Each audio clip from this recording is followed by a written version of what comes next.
Don't leave, you guys. Peggy's husband might have stayed if she wasn't so careless about her feminine hygiene. Douse your vaginal tissue with this concentrated germicide. Based on germicide. There you go. Thanks, germicide. Love it. I've never wanted to put germicide anywhere. But to save my marriage.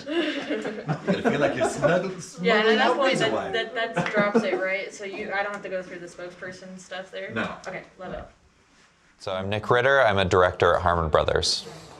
So in this vagina service announcement brought to you by Lume, the story is that we start looking at old ads and see like the ridiculous messaging that they have. These old ads were very sexist, they're very racist, like all those things.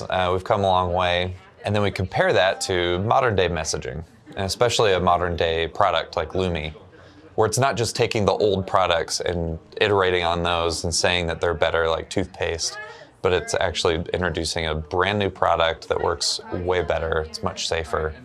In this ad, we're dealing with 3 different time periods. We got our modern day, we got our 50s, and we got our 70s. And the differentiators in my mind was how we colored them, the wardrobe and the art direction and the acting styles.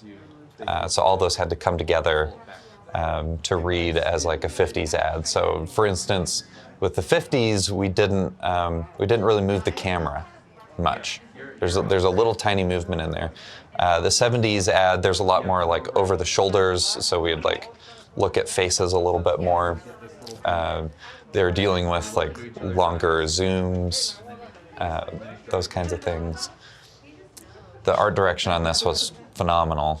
So they got like actual 50s couches, a TV from like 1948. We even had a vacuum cleaner. You can hardly see it, but it's from the 1950s. And then actual vintage clothes that were from like thrift stores. Well, if you look over at the monitors, behind where the actors are, you'll see that they're both in black and white. And this is because I knew that the scene was going to be black and white and just wanted to see more what the final image would look like. Looking straight down, you'll see me with my mop of hair that I used to have and the iPad. I used the iPad to take notes on the script. And then looking up from there at our actress, you'll see she's in a yellow dress with a pink like apron on. I would never pick that in a million years if we were doing color. But while we were doing the wardrobe fittings, I found that the pink and the yellow actually read really well together from a black and white standpoint. And then you look over to our right at our 50s husband. He's got the classic fedora and the suit.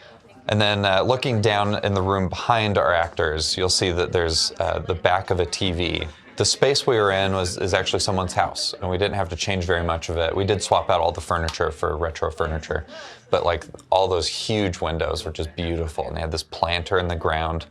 And this guy just lives in this house, and it's amazing. There's even like rocks over at the back. We were super lucky to find it. It was made, the house was built in 1955, so it is a period accurate house too. The only thing that wasn't period was the time that we shot it in. And if you look at the camera, we're using a modern red camera setup. We have the 2 camera angles going at the same time, like very modern. But the lenses are vintage, so it helps sell this vintage look. And then a little Easter egg down in the corner by the couch over on the right-hand side of the living room, you'll see a vacuum cleaner handle.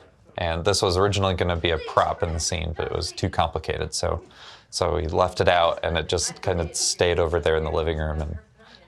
And in the back on the left, like down through that hallway, there's this black curtain, and just behind that, that's where client was.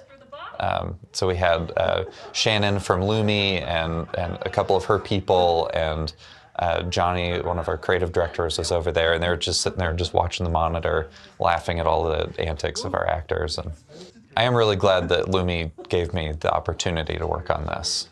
And not only to work on it, but to direct it. I pitched the concept of the old ads and saw all the way through to the end.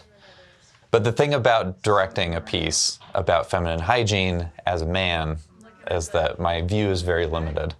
And so I wanted to make sure that I was surrounding myself and gut checking myself with women every step along the way.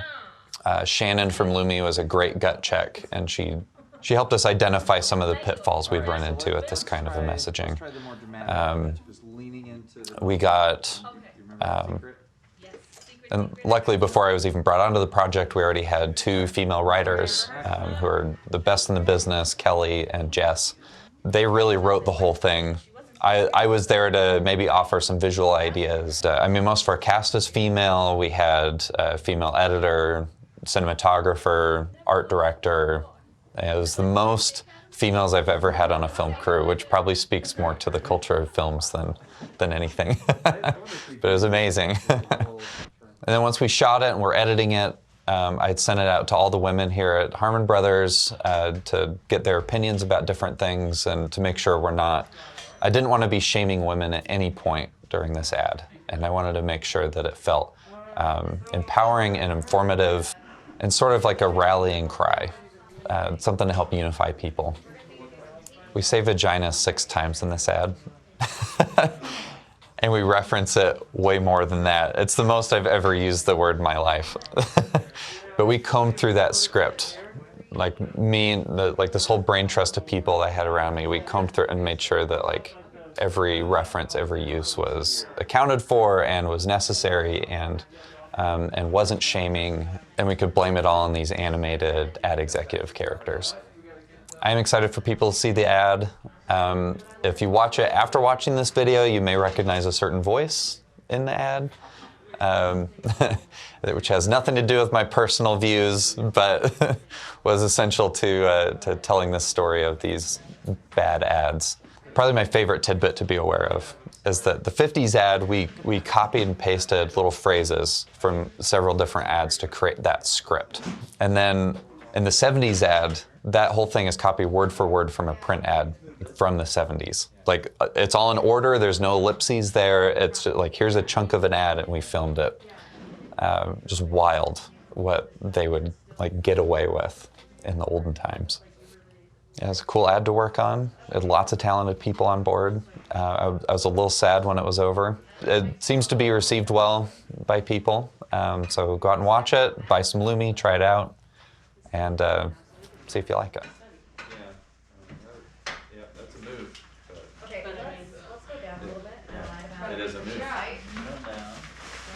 Alright, I'll talk to him. Okay. If we need to do something else, would him walking around here be too dangerous? Oh, no. I mean, I can talk to him about it, but I mean, I We just move those plants off so they don't get stuck on. yeah, Yeah. if we end up doing that move.